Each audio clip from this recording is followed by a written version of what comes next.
Today, we're diving into a feeling that is, let's be honest, incredibly frustrating. It's that feeling you get when you're chosen for something big, something great, only to be met with crickets. Just total silence.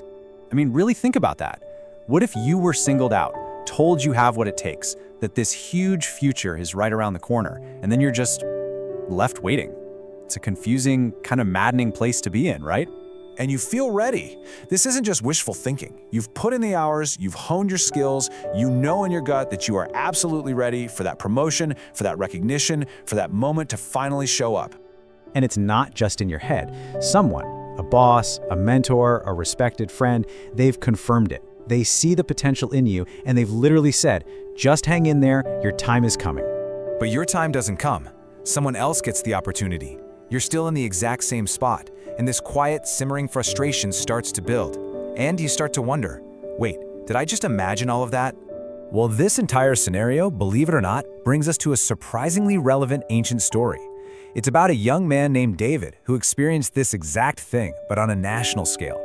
He was chosen, publicly anointed, and then, well, nothing. See, here's the thing about David. He was not the obvious choice, not by a long shot. He was the youngest son, the one they left out in the fields, the one his own family basically forgot to invite to the party. He was chosen based on his inner character, his heart, not for any resume or external status. And this was a huge deal. The prophet Samuel shows up, anoints him with oil. Scripture says the Spirit of the Lord comes on him in power. This should be it. This should be the highlight reel, the turning point where his life just takes off like a rocket. But that is not what happens. He's anointed to be the future king of an entire nation, and his very next move is to go right back to his ordinary, obscure job as a shepherd. Anointed, yes, but not appointed. Chosen, but completely unseen. Now, what's so fascinating is that his path from that moment on completely defies everything we think about success. It wasn't a corporate ladder. It was this winding, difficult, and probably really confusing journey. I mean, just look at this timeline. It shows you how indirect his path was. He starts in total obscurity as a shepherd. His first promotion, if you can call it that, is to become a servant in the palace. From there, he becomes a fugitive, literally running for his life, and it's only after all of that that he's finally crowned king. This was no direct flight to the top. And when he finally gets the call to the big leagues, to the palace, it's not for a leadership position. It's to play the harp for the deeply troubled King Saul. From our modern perspective, that almost looks like a step backward, or at best, a really strange sideways move. Okay, so this is where we really have to challenge one of our core beliefs. We are absolutely wired to think that a gap between being chosen and being seen is a problem. We call it a delay, a setback. But what if it's not? This is where the whole story just pivots. What if we completely reframe our view? What if what we call a delay is actually development? What if what feels like denial is really preparation? And what if that awful feeling of rejection is actually protection? Just let that question sink in for a minute.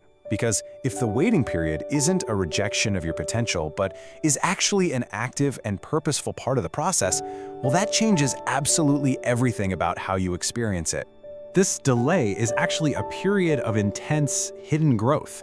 It turns out there are crucial qualities and skills that can only be forged in obscurity, away from the spotlight. Think about what David was actually building in the shadows. He developed real gut-level courage by fighting off lions and bears to protect sheep, mastering his fear and his sling when no one was watching. He learned humble service by playing a harp for a king, not by commanding an army. He developed this deep resilience while he was a fugitive, and an unshakable faith, because he was forced to trust in a promise that seemed so far away. And this quote just captures the principle perfectly. Faithfulness in the small, unseen, often thankless jobs is the absolute foundation for being able to handle bigger responsibilities later. It's the proving ground. And all of this hidden preparation, it has a massive payoff. It meant that when David's moment finally arrived, he wasn't just hopeful, he was ready. I mean, just picture it. An entire army full of trained, seasoned warriors was completely paralyzed by fear. But this young man, this kid who'd been serving and shepherding in obscurity, he stepped forward with total confidence. You gotta ask, why? Because capability isn't sudden. It's not magic. It's the direct result of everything you build during those times of being ignored. The skill with the sling that took down the giant? Yeah, he perfected that while protecting sheep from predators. Courage isn't born in the moment of crisis. It's forged in 1,000 private battles nobody ever sees. So let's bring this all back to you.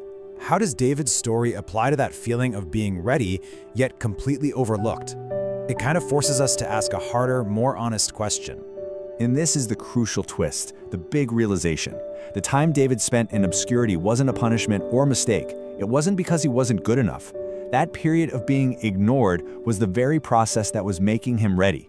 It was a necessary, even protective phase of his development. So I'll just leave you with this. The silence, the waiting, that feeling of being completely overlooked.